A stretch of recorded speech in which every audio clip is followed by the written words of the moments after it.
Hola, sean todos bienvenidos a esta cápsula número 16. Ya estamos llegando ya al final de este módulo de la materia de geomecánica aplicada a la ingeniería petrolera. El día de hoy vamos a ver el uso de datos geomecánicos para mejorar la productividad de los pozos. Y vamos a ver diferentes ejemplos, ¿no? El uso de datos geomecánicos para mejorar la producción petrolera. Sabemos y hemos platicado hasta ahora que estos datos geomecánicos ayudan a tomar decisiones operativas que son más precisas, ¿no? Se integran con información de presión, perdón, producción y sísmica. Hemos platicado hasta ahora que el trabajo de este tipo de industria es un trabajo muy multidisciplinario, en donde diferentes áreas trabajan en conjunto para llegar a producir lo que es hidrocarburo, para llegar a una producción económica como tal. No es algo sencillo, no es algo fácil, sino más bien es una integración de muchísima información. La aplicación de esos datos geomecánicos para mejorar la producción petrolera, algunos ejemplos es el ajuste del peso del lodo de gradiente de fractura para evitar pérdidas, en pozo, diseño óptimo de fracturamiento hidráulico según las fuerzas principales, monitoreo de subsidencia y deformación y yacimiento, como ya hemos visto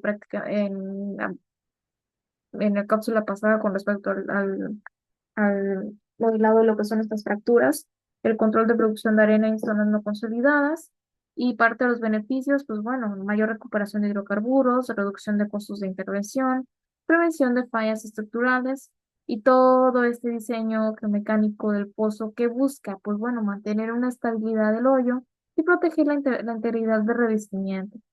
Se define una ventana de densidad de lodo entre el colapso de la formación y la fractura del pozo, y estos fluidos de perforación controlan la presión de poros, estabilizan la pared de los pozos y evitan la pérdida de circulación. A continuación, pues les voy a platicar un poquito sobre esa estabilidad en cuestión de las paredes del pozo y el control de las presiones. Recordemos que el primer frente de control en el pozo es el siguiente, en donde estamos evaluando justamente esta estructura de pozo, este pozo como tal, en donde evaluamos las diferentes presiones que se tienen con respecto a las profundidades, ¿ok? Cada vez que se hace una perforación o agujero con barrena de cierto diámetro a profundidad específica, el recorte que se genera se trae a la superficie y cuando se extrae la herramienta se va llenando por un fluido de perforación que sustituye todo el recorte que fue liberado de la roca hasta llegar a una profundidad específica. ¿Cuál es la importancia de este lodo de perforación? Pues bueno, como ya hemos platicado, mantiene la estabilidad del agujero, es decir, evita lo que son esos derrumbes, controla la presión de formación, impide la entrada de fluidos del yacimiento y permite seleccionar el equipo de control de pozo adecuado, que son los preventores. ¿Cuáles son los factores que afectan esta presión hidrostática, ¿no? Recordamos que todo este control, este balance de presiones, este uso del nudo de perforación es para eh, asegurar justamente la condición de nuestro hoyo de perforación. Acuérdense que la presión hidrostática es la presión que ejerce la columna de fluido sobre los estratos, sobre las rocas, ¿ok? Sobre estas rocas del reservorio de yacimiento, ¿ok? ¿Cuáles son los factores que afectan esta estabilidad? Pues la densidad de lodo, ¿ok? Que esta densidad se mide en grados sobre centímetros, gramos sobre centímetros cúbicos. La profundidad vertical verdadera, conocida como TVD, ¿ok? Y la distancia, que es la distancia vertical desde la boca del pozo hasta el fondo, ¿ok? Y pues bueno, no depende de la geometría del pozo, sino de la profundidad vertical con respecto a la presión hidrostática, ¿ok? La presión hidrostática se puede calcular de acuerdo con la siguiente fórmula, que la presión hidrostática es igual a la presión, ¿ok? Del lodo por la profundidad sobre 10. Esta profundidad perdón, sí, esta presión hidrostática, donde pH, acuérdense que es la presión hidrostática, medida en kilogramos sobre centímetro cuadrado, PL es la densidad de lodo en gramos sobre centímetro cúbico y la profundidad vertical verdadera, ahorita les voy a mostrar una imagen, en donde la pH, la profundidad, perdón, la presión hidrostática para convertirla a PSI solamente se multiplica por 14,23. La presión hidrostática no depende de la geometría del pozo. La TVD, True Vertical Depth, la profundidad vertical verdadera, es la distancia de manera vertical que se tiene entre un punto determinado del pozo, generalmente la profundidad del fondo actual, y el punto de en superficie de la boca del pozo. Además, esta medición en el área de perforación se utiliza para utiliza la profundidad medida o desarrollada, PD o MD, que es la longitud del pozo, o bien el tramo de tubería que puede ser introducido dentro del mismo. Aquí vemos la diferencia entre un pozo vertical con la profundidad vertical verdadera y una profundidad medida o desarrollada en un pozo desviado con respecto a la profundidad MD. Esto ya lo hemos platicado, ya vamos a empezar a concluir estos temas, asegurando justamente esta geometría del pozo con respecto a los balances. Dice, si la presión hidrostática es igual a la presión de formación, se dice que el pozo está en balance, ¿ok? Y sería este caso, este caso de aquí, si la presión hidrostática es igual a la presión de formación, se dice que nuestro pozo está en balance, tenemos una condición ideal, una condición de presiones, ¿ok? Eso ya lo hemos platicado previamente. Aseguramos lo que es la estabilidad del pozo, donde no tenemos justamente esta deformación. Si la presión hidrostática es menor que la presión de formación, se dice que el pozo está bajo balance y por lo tanto está propenso a influjos. Por ejemplo, estos kicks que son conocidos como patadas o arremetidas. Es decir, cuando la presión hidrostática es menor que la presión de formación, se está propenso al pozo a que tengamos estos flujos o estos botes de patadas, mejor dicho, es la traducción como de kicks, estos patadas o golpes de presión en el pozo que pueden perjudicar la estabilidad de él.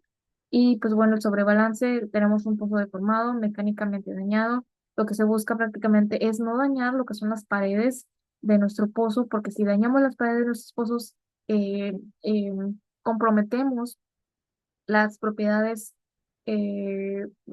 petrofísicas de ellas y pueden generar justamente pérdidas en producción. Por ejemplo, en una terminación de pozos, no tengo por aquí la imagen, pero bueno, en el caso de la productividad de pozos, lo que se busca en el proceso de la terminación, en el proceso de los disparos, es generar el menor daño a la formación posible. ¿Por qué? Porque un daño a la formación, es decir, modificar o alterar en gran escala en lo que son la porosidad, la permeabilidad de la formación, puede generar una pérdida de energía, ¿ok? Y esta pérdida de energía se traduce en que no tenemos presión para que los fluidos levanten la producción los fluidos del subsuelo lleguen a esta superficie, ¿ok? Y eso hace que se pierda la energía natural del yacimiento. Perder la energía natural del yacimiento es un problema muy grave, ya que tenemos que ahora invertir, ¿ok? En instalar nuevos sistemas de producción que para poder hacer que esa columna de fluido que tenemos en la parte inferior de nuestro pozo, en la base de nuestro pozo, o en las diferentes secciones, hacerla subir a la superficie. Y eso involucra justamente pérdida económica. Entonces, prácticamente lo que estamos diciendo es, la geomecánica se utiliza para mejorar la producción petrolera, se integran con información de presión, producción y sísmica, en donde buscamos mantener la estabilidad del hoyo de perforación, proteger la integridad de nuestro revestimiento, eh, para estabilizar justamente todo este proceso de pérdidas de circulación, ¿no? Aquí les mostré, por ejemplo, unos ejemplos con respecto a la estabilidad de la perforación, pero también esto se ve con respecto a en otros aspectos de la producción de hidrocarburos, ¿ok? Y bueno. Eh, ya nada más haciendo un resumen de todo lo que se aprendido sobre esta materia. Eh, Vimos conceptos tan sencillos como iniciar sobre los orígenes de las rocas, hasta conocer sus propiedades mecánicas, conocer sus propiedades físicas que afectan también las propiedades mecánicas, sus límites, los tipos de esfuerzos a los cuales están sometidos, esfuerzos compresionales, esfuerzos tensionales, esfuerzos transcurrentes, que se conoce o también como cizaña, ¿ok? Que afectan justamente la estabilidad de las formaciones, ¿no? La definición de lo que son estas matrices rocosas, estos macizos rocosos que se analizan en grandes escalas y su aplicación en la industria petrolera. Espero de todo corazón que les haya gustado esta materia. Recuerden que tienen esta bibliografía, revísenla, ahí se habla muchísimo más, se detallan muchísimo más todos estos temas y bueno, recuerden que es importante revisarlo. ¿Ok? Es la bibliografía básica. Ok. Bueno, espero que les haya gustado esta sesión. Nos vemos después.